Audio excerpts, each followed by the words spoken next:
Saya Farah Fadila, saya Harin Pangguti, saya Yunita Charlie. Kami mahasiswa Universitas Diponegoro Muhammadiyah Universitas Manado yang sedang melaksanakan PPL di SMA Negeri Jakarta.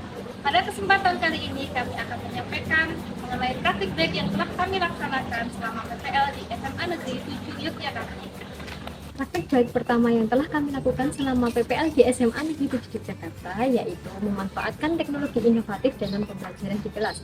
Kami tergerak untuk memanfaatkan teknologi inovatif dalam pembelajaran di kelas berdasarkan situasi di mana pembelajaran matematika berada pada 2 jam terakhir.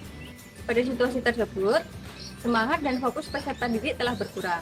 Oleh karena itu, diperlukan adanya ice breaking kekinian yang mampu meningkatkan fokus dan minat belajar peserta didik, sehingga kemampuan dalam menyerap dan memahami materi menjadi optimal. Hal ini didasari karena gaya belajar mereka yang visual, kinestetik, dan auditori. Memanfaatkan teknologi inovatif dalam pembelajaran di kelas dengan aplikasi Wordwall dalam bentuk anagram. Hal ini bertujuan karena sebagian besar peserta didik pada kelas tersebut memiliki gaya belajar kinestetik, sehingga penggunaan anagram ini diharapkan peserta didik dapat menyusun huruf-huruf yang ada pada anagram tersebut sehingga menjadi suatu kata yang berhubungan dengan topik pembelajaran pada saat itu. Selanjutnya, dapat pula dengan melakukan pemutaran video motivasi. Hal ini dapat memfasilitasi peserta didik yang memiliki gaya belajar audio visual. Selain itu, juga bertujuan agar peserta didik dapat fokus dan semangat dalam mengikuti proses pembelajaran. Mengingat mata pelajaran matematika ini berada di 2 jam terakhir. Praktik baik kedua yang kami laksanakan adalah penerapan metode pembelajaran yang bervariatif. Hal ini dilihat dari permasalahan lain di kelas, yaitu peserta didik merasakan bosan dengan adanya penerapan model pembelajaran yang sama yang dilakukan oleh mahasiswa PPL.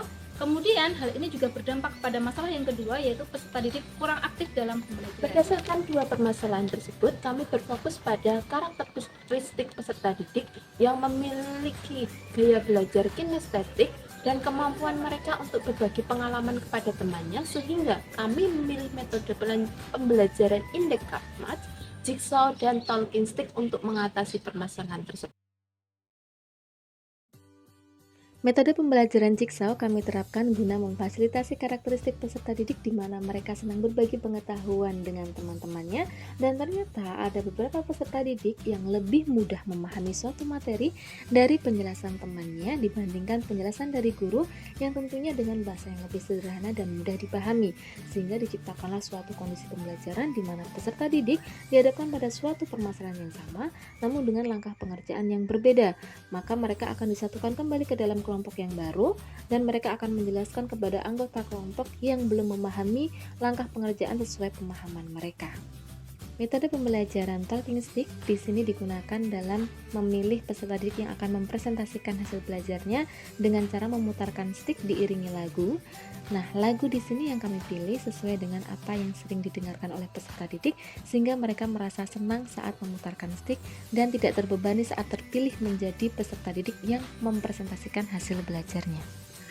Metode pembelajaran Indecap Match digunakan untuk meningkatkan keaktifan peserta didik.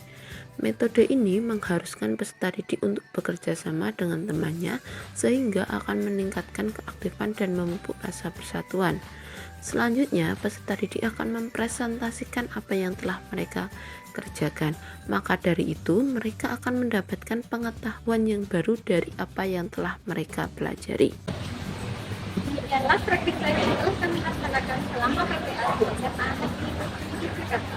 Bagi pendidik dan calon pendidik dimanapun berada, jangan pernah lelah berproses menjadi guru yang baik. Karena orang hebat bisa melahirkan banyak karya, tetapi guru yang baik bisa melahirkan ribuan orang-orang hebat. Sekian dari kami. Wassalamualaikum warahmatullahi wabarakatuh.